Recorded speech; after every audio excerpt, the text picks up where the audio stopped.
Box office. రాజుగారు అని industry అంతా ఆయన్ని పిలుస్తోంది. మరి ఆయన సినిమాలంటే ఒక స్పెషల్ ఫ్యామిలీ సినిమా అన్న ఫీలింగ్ కూడా ఉంటుంది. ఎక్కడ హద్దులు దాటరు అని కూడా అంటారు. ఇక పెద్ద రిస్క్ కూడా తీసుకునే మెంటాలిటీ ఉన్న రాజుగారి గురించి ఇంకా చెప్పాలా? ప్రస్తుతానికి ఆయన చేసే సినిమాల లైనప్ చూస్తే అబ్బో అనాల్సిందే.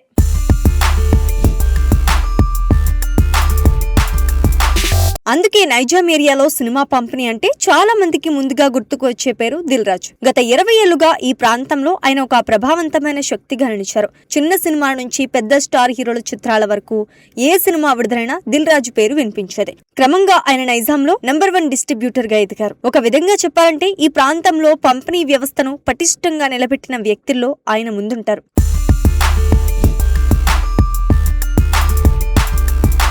అయితే ఆయన ఎదుగుదలతో పాటు పోటీ కూడా పెరిగింది. గత 2 దశాబ్దాల్లో ఎంతో మంది కొత్త డిస్ట్రిబ్యూటర్లు రంగంలోకి వచ్చారు. కొందరు మొదట్లో మంచి దూకుడు చూపించారు, పెద్ద సినిమాలు కొని బలంగా మార్కెట్లో అడుగుపెట్టారు. కానీ పరిస్థితులు మారాయి. కొన్ని సినిమాలు ఆశించిన స్థాయిలో ఆడకపోవటం, పెట్టుబడులు తిరిగి రాకపోవటం వంటివి కారణాలతో చాలా మంది వెనక్కి తగ్గాల్సి వచ్చింది. కొందరు పూర్తిగా రంగం నుంచి తప్పుకున్నారు. అయినప్పటికీ దిల్ రాజు ఆధిపత్యానికి చెక్ పెట్టాలనే ప్రయత్నాలు మాత్రం ఆగలేదు.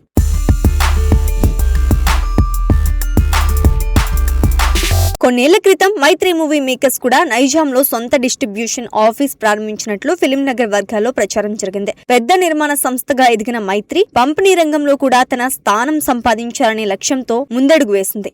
అయితే ఆ ప్రయాణం అంతా సాఫీగా సాగలేదనే మాట వినిపిస్తోంది. మార్కెట్లో పోటీ తీవ్రంగా ఉండటం, ఇప్పటికే స్థిరపడ్డ నెట్వర్క్లతో పోటీ పడటం అంత తేలికైన పని కాదు.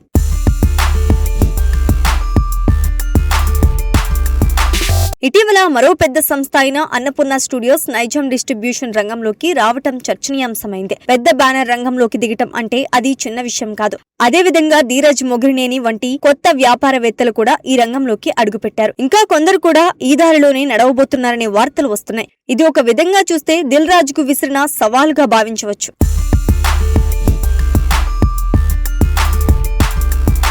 కానీ ఈ సవాళ్లను దిల్ రాజు ఎలా స్వీకరించారు? ఆయన శైలిలోనే సమాధానం ఇచ్చారు. తాను కొనాలని అనుకున్న కొన్ని సినిమాలు ఇతరుల చేతుల్లోకి వెళ్లినా ఆయన ఎక్కడా ఆందోళన చెందలేదు. బదులుగా మరింత అగ్రెసివ్ గా మార్కెట్ లో అడుగులు వేయటం ప్రారంభించారు. పెద్ద సినిమాల హక్కులను భారీ మొత్తాలకు కొనుగోలు చేస్తూ తన స్థాయిని మళ్లీ చాటి చెప్పారు.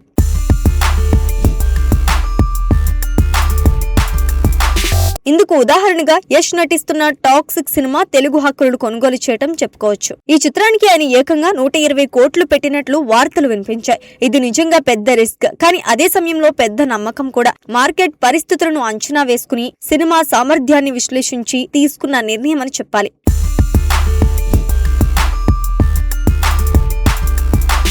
ఇటీవల తరుణ్ భాస్కర్ హీరోగా తెరకెక్కిన గాయపడ్డ సింహం సినిమాను కూడా దిల్ రాజు 2 తెలుగు రాష్ట్రాలు ఇంకా ఓవర్సీస్ హక్కులతో కలిపి హోల్సేల్ గా కొనుగోలు చేసినట్లు సమాచారం. ఇందుకోసం సుమారు 6 కోట్లు పెట్టారని అంటున్నారు. గతంలో ఓం శాంతి శాంతి శాంతి ఈ సినిమా ఆశించిన ఫలితం ఇవ్వకపోయినా తరుణ్ పై నమ్మకం ఉంచి మరోసారి పెట్టుబడి పెట్టడం అంటే అది ధైర్యం. కథ బలంగా ఉంటే ప్రేక్షకులు ఆదరిస్తారని ఆయన విశ్వాసం.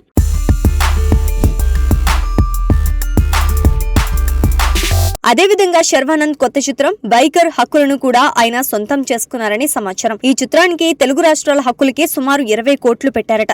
శర్వానంద్ గత కొంతకాలంగా వరుస ఫ్లాప్లతో ఇబ్బందులు ఎదుర్కొంటున్నప్పటికీ మంచి కథ ఉంటే పరిస్థితి మారుతుందని దిల్ రాజు నమ్ముతున్నట్లు తెలుస్తోంది. గతంలో నారీ నారీ నడుమురారి సినిమాను కొనుగోలు చేసి మంచి లాభాలు పొందిన అనుభవం ఆయనకు ఉంది. అదే నమ్మకంతో బైకర్ పై పెద్ద పెట్టుబడి పెట్టినట్లు కనిపిస్తోంది.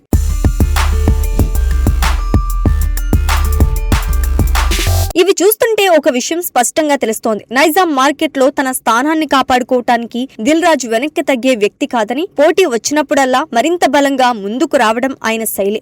కొత్త డిస్ట్రిబ్యూటర్లు రంగంలోకి రావటం సహజమే. మార్కెట్ పెద్దది, అవకాశాలు కూడా ఉన్నాయి.